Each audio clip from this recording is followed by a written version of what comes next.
사람들은 누구나 다 재물을 좋아하고 부자 되기를 좋아합니다. 그러나 재물과 부유가 다 좋은 것은 아니라고 지혜자는 말합니다.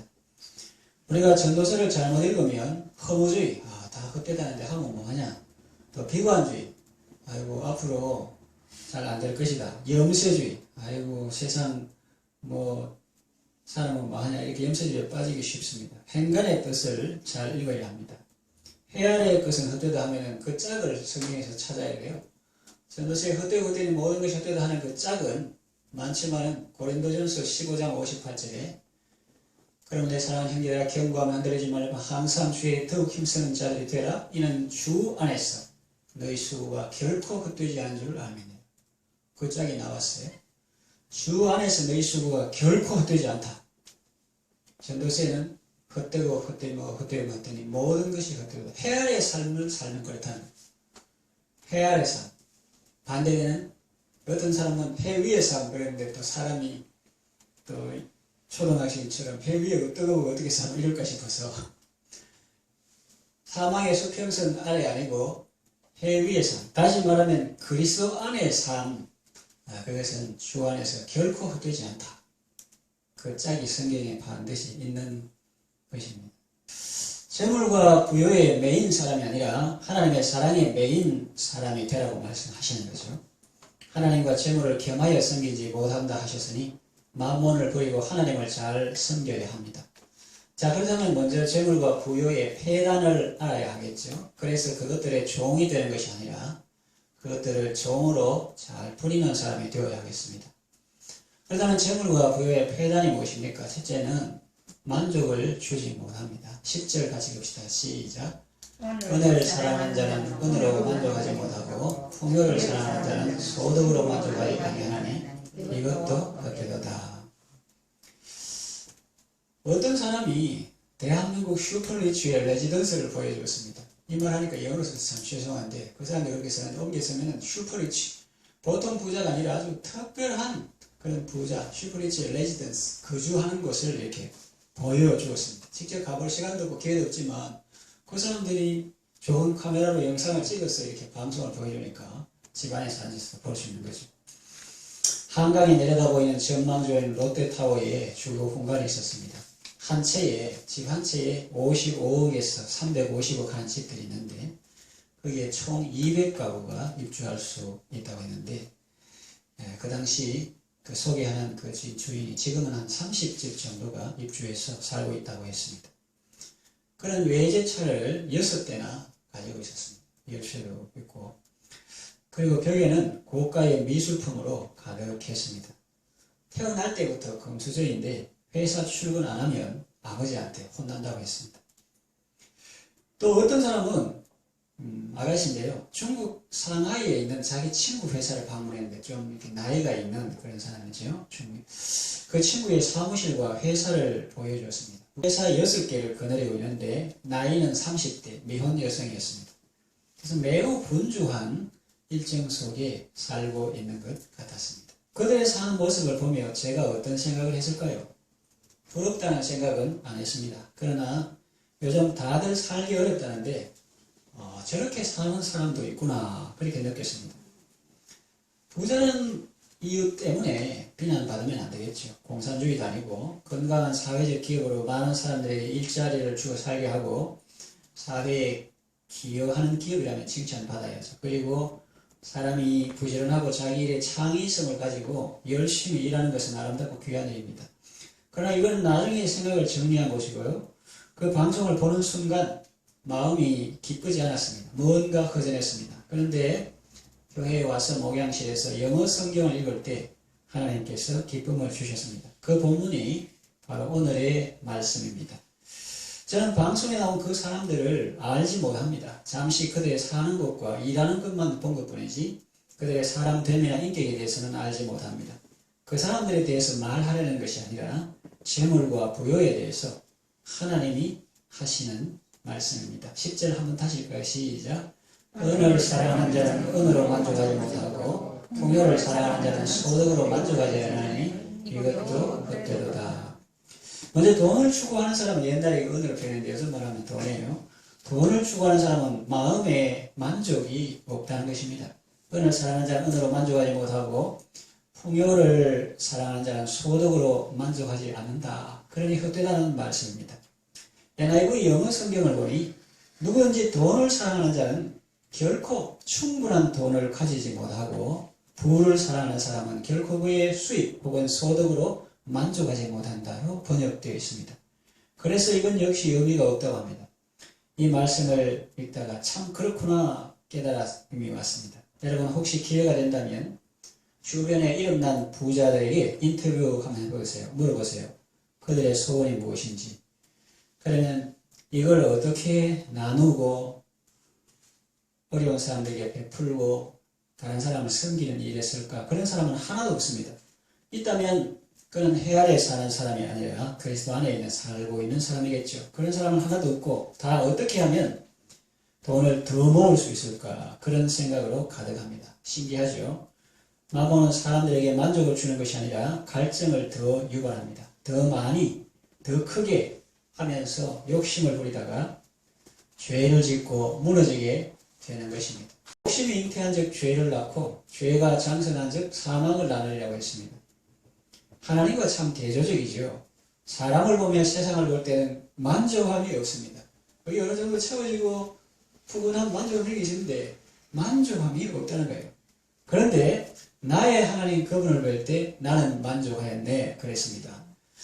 여기도 만족하지 못하고 만족하지 아니하는 이게 있는데 그러면 성경이 어디에 만족함이 나옵니까? 여러분 잘 아시는 시편 23편에 나오죠. 여호와는 나의 목자시니 내게 부족함이 없으리로다 그랬습니다. 그래서 우리가 행간의 의미를 만족하지 못한다. 해 아래의 인생은 그렇지만은 예수님 안에 있는 인생은 참으로 만족함이 있다. 여호와를 목자 삼을 때 참된 만족함이 있다. 그러니까 여러분 하나님을 목자 삼고 참된 만족의 삶을 누리시기 바랍니다. 두 번째, 세상이 많아도 자기에게 유익한 것이 없습니다. 11절 읽읍시다. 시작. 세상이 많아지면 먹는 자들도 많아지니 그 소유주들은 눈으로 보는 것 외에 무엇이 유익하랴. 이 무슨 말이냐?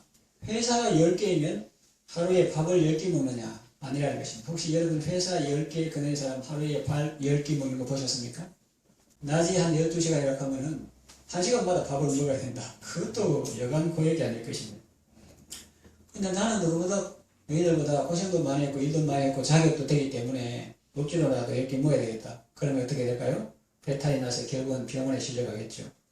그 대신에 위가 한정되어 있기 때문에 아무리 위대한 훌륭한 그림을 말하는 거 위가 큰 위대한 그런 사람이라도 10개를 못 먹으니까 그 대신에 횟수를 늘리는 대신에 양질의 음식을 먹을 것입니다.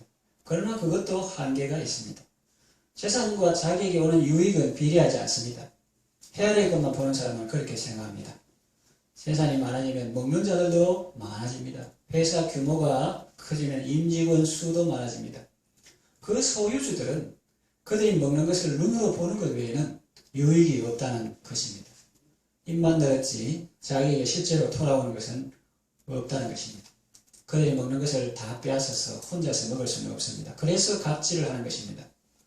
내가 너한테 월급을 주는데 내가 너의 가족을 먹여 살리는데 그럽니다. 그들의 생사 여탈권을 자기가 쥐고 있다고 착각합니다. 그래서 그리스도 안에 있는 사람들은 어떻습니까? 그는 늘 사원들에게 종업원들에게 감사한 마음을 가지고 있습니다. 손님들에게도 늘 고마운 마음을 가지고 있습니다. 깍듯이 맞이하고 최선을 다해 섬깁니다. 왜? 그들 덕분에 우리 회사가 잘 되고 내가 잘 살게 되었다고 생각하기 때문입니다. 그리고 근로자들의 복지에 신경을 쓰고 그들과 그들 가정의 안정을 위해 노력하며 그들의 행복을 함께 기뻐합니다. 해외에 사는 사람은 CEO라도 행복하지 않습니다. 그러나 그리스도 안에 있는 사람은 최고 경영자나 임직원이나 근로자라도 언제나 감사와 기쁨으로 살 수 있습니다. 회사가 커져도 자기에게 돌아오는 유익이 없다고 부하 직원들에게 함부로 대하는 사람이 아니라 회사가 커질수록 도와준 임직원들과 회사 상품을 애용해 주신 고객들에게 고마운 마음을 가지고 그들을 사랑하고 섬기는, 그래서 자신도 살고 다른 사람도 살리는 기쁨으로 살아가시기를 바랍니다. 세 번째 재물과 부의 폐단이 무엇인가? 참된 쉼이 없다. 12절 어면 먹는 것이 많든지 적든지 잠을 잘게 자거니와 부자는 그 부유함 때문에 자지 못하느니라. 그러니까 이 사람들은 쉼이 없는데 참된 쉼은 예수님께 있다. 그걸 우리가 염두에 두고 우리가 이 말씀을 생각해야 합니다. 노동자의 기쁨은 무엇입니까? 열심히 일하는 사람의 기쁨은 무엇입니까? 12절에 보면 노동자는 먹는 것이 많든지 적든지 잠을 달게 잔다는 것입니다. 일하는 사람의 잠은 달콤합니다. 그리고 부자는 그 부유함 때문에 자지 못한다고 했습니다. 영어 성경을 보면 부자의 풍요함이 그에게 잠을 허락하지 않는다고 되어 있습니다. 너무 가진 것이 많아서 관리를 해야 합니다. 그 다리오 왕처럼 자기 손에 안 보려고 밑에 120명 세우고 또 그 중에 또 총리 3명 세우고 이래가지고 보고하게 해가지고 손에 안 보게 하려고 하여튼 그런 것처럼 지금도 고위 관리직을 주고 또 중간 관리직을 두고 또 하위 관리직을 둡니다. 그래도 안심이 안 됩니다. 보안 카메라를 설치해도 마음이 안 놓입니다. 내 재산을 어떻게 하면 더 늘릴 수 있을까 밤낮으로 고민합니다. 그렇게 만만을 숨기고 사실 돈이 종이라면은 너 덕분에 하룻밤 잘 쉬었다 할 수 있어요. 호텔은 비싼데 잡아도 잠은 깊이 못 잡니다. 이런 말이 생각납니다. 돈으로 침대는 살 수 있어도 잠은 살 수 없다. 그렇습니다. 잠은 하나님께서 주시는 것입니다. 여호와께서 집을 세우시고 여호와께서 성을 지키십니다. 너희가 아침에 일찍 일어나고 늦게 누우며 수고의 떡을 먹으면 됐다. 그것도 아이고 하나님 감사합니다 이러면서 먹는 게 아니라 몰래 하시는 수고의 떡을 먹는 거예요. 그 헛되다 그랬어요. 그렇게 자기 힘으로 뭘 한번 가정을 세워보겠다고 돈을 한번 세워보겠다고 자기 힘으로 한번 지켜보겠다고 엉뚱한데 구멍이 붕붕 뚫립니다. 자기 힘으로 지켜보겠다고 하는데 아직까지 하나님께서 세워주시고 하나님께서 지켜주신다는 걸 모르기 때문에 잠도 못 자고 밥도 맛이 없고 아침 새벽에 나가지고 밤늦게 일하고 그래도 안 되는 거예요. 헛되다 그랬어요. 그런데 하나님께서 사랑하는 자에게는 잠을 주신다. 그랬습니다. 이 잠은 게으른 잠이 아닙니다. 하루를 열심히 살고 나머지는 하나님께 맡기는 것입니다. 예배 시간에 졸고 공부하는 학생이 공부를 안 하고 잠을 자면서 핑계하라고 주신 말씀이 아닙니다. 내일이 시험인데 학생 같으면 내일이 시험이라면 오늘 밤까지 최선을 다한 학생이 결과는 하나님께 맡기고 편히 쉴 수가 있는 것입니다. 자기가 가정을 세우려고 하는 게 아니고 세우는 것과 지키는 것이 여호와에게 있다 하면서 자기 최선을 다하고 나머지는 하나님께 맡기는 사람이 젊은이까지 다 했기 때문에 더 할 힘도 없는 거예요. 그래가지고 최선을 다하고 나머지는 하나님께 맡기는 그것이 하나님께서는 사랑하는 자에게 잠을 주시는 거다. 하나님께서 우리에게 잠을 주시고 하나님께서 우리에게 쉼을 주시는 것입니다. 그런데 우상은 사람들을 피곤하게 합니다. 입에 단내 나도록 열심히 뛰어나게 다니게 하고 참된 쉼은 안 줍니다. 참된 쉼은 못 줍니다.